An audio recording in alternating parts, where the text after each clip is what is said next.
صفقة من الآخر، صفقة في الجون، صفقة هتعرف الفرق ما بين الأهلي الكبير والزمالك الصغير، صفقة قادرة إن هي تمشي مجلس إدارة نادي الزمالك كله وأولهم الميدو.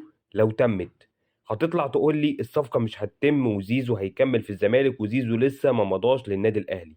يا باشا أنا مش خسران حاجة، أنا مش خسران. لو زيزو مضى عندي، انت مجلس ادارتك كله هيمشي في موضوع زي ده.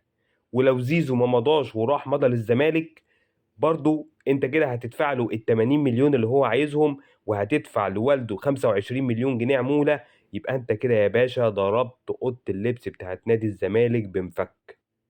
وصدقني انا متأكد ان بطنك بتوجعك، ومتأكد ان انت رايح جاي على الحمام. ليه؟